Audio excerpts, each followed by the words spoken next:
You know, when you picture one of the biggest, fastest growing apps on the entire planet, you're probably imagining some impossibly complex system, right?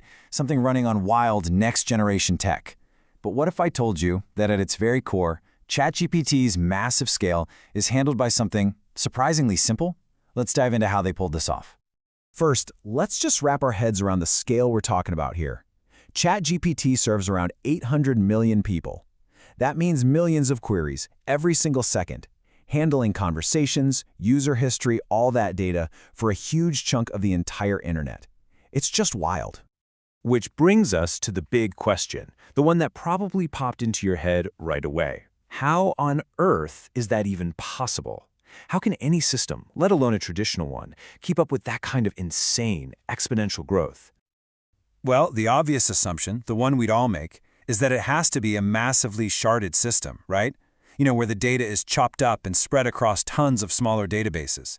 But the reality is the crazy paradox at the heart of OpenAI's whole infrastructure. At its core, it's powered by a single primary Azure PostgreSQL instance. Yeah, you heard that right. One primary database. So, how did they do it? It all starts with our first and maybe most counterintuitive lesson. They made a very deliberate choice not to shard their database. They looked at modern convention and just said, nope, not for us. And look, this wasn't just them trying to be different. It was a super pragmatic engineering decision.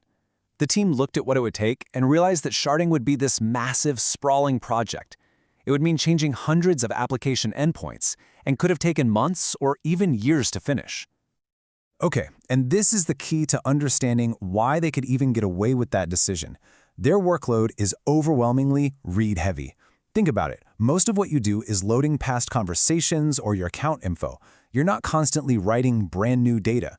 This imbalance, right here, is the secret to their entire strategy. So here's how they handle all those reads. They have a global network of almost 50 read replicas, basically copies of the database.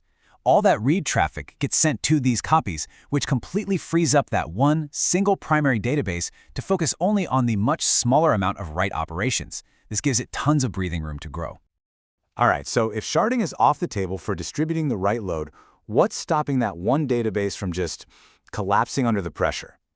Well, that brings us to lesson number 2. They protect the core fiercely. They put in place this set of incredibly disciplined, almost militant engineering policies. Any new write-heavy feature, it gets sent to a different system, like Cosmos DB by default. Building something new, you are prohibited from adding new tables to this database. They're constantly optimizing code, using tricks like lazy writes to smooth out traffic spikes, and even putting strict limits on their own internal data processes. So what it all boils down to is their philosophy. They don't treat Postgres like some general-purpose garage where you can just dump any and all data. No way. They treat it like the crown jewels, a critical specialized resource that has to be protected from any unnecessary work. But protecting the database isn't just about sending work to other places. It's also about making the work it does have to do way, way simpler. And that's our third lesson. Simplify the database itself. Oh yeah, the team learned this one the hard way. They found out from painful experience that big, expensive queries were a major cause of outages. They talk about one query in particular, a monster that joined 12 different tables that was literally, single-handedly bringing the whole service down. So their solution was a classic but brilliant trade-off. Instead of making the database do that crazy 12-table join, they moved the complexity.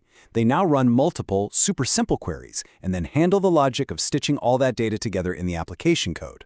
Why? Because you can easily scale out your application layer. You can't easily scale out your one and only primary database. And hey, a quick but super important tip for any developers watching, they specifically call out a warning about ORMs, or Object Relational Mapping Frameworks.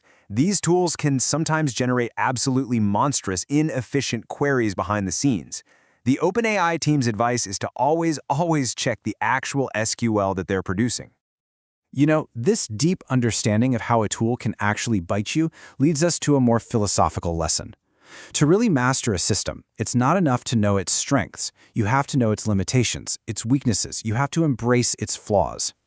And for PostgreSQL, the biggest gotcha, especially for a service that writes data, is a feature called multi-version concurrency control, or MVCC. Now, in simple terms, every single time you update even a tiny piece of information, PostgreSQL has to create an entirely new copy of the whole row. This is what's called write amplification. And that one little action kicks off this nasty domino effect. Copying rows leads to table and index bloat, which then means you have to run this complex cleanup process called auto-vacuuming. And even worse, it actually makes reads slower because now queries have to sift through all these old, dead copies of rows just to find the current one. It's a mess. OpenAI engineer Bohan Zhang feels so strongly about this problem. He actually co-authored a whole paper on it, calling it the part of PostgreSQL we hate the most. Now, this isn't just a funny quote. It shows an expert-level, intimate understanding of their tool's biggest weakness. And it's what justifies their entire strategy of pushing writes away from it. But all of this, the single database, the protection policies, it all leads to one giant looming risk, a single point of failure. If that one primary database goes down, what happens? And that brings us to their final and maybe their cleverest lesson of all. They completely redefined what failure even means. Okay, let's be totally real about the risk here. With a single writer setup like this, if that primary instance fails, traditionally, that's it. The entire application is down. Game over. A total outage. But remember how they offloaded all the critical reads to those replicas? Well, that changes absolutely everything. Now, if the primary goes down, sure, write operations will fail. You can't save a new chat. But reads, like loading your entire chat history, are still available. The impact is massively reduced, from a total catastrophe to a partial degradation of service. They minimized the blast radius. So, did all this actually work? Well, the proof, as they say, is in the pudding. Or, in this case, the numbers. Over the past year, through all that insane growth, the system has maintained 5 nines of availability. That's 99.9999% uptime. Incredible. And this whole architecture was put through the ultimate trial by fire during the viral launch of ChatGPT Image Gen. Write traffic surged by more than 10 times when 100 million new users signed up in a single week. The fact that this caused only one major incident is just the ultimate validation of their entire pragmatic, disciplined approach. And all of this leaves us with a final thought. OpenAI's success really shows that before we all rush out to grab the newest, most complex solution, there's just immense power in truly mastering the tools you already have. So it leaves us with a question to think about. How might a deeper, more expert understanding of your current tools unlock some unexpected scale in your own projects?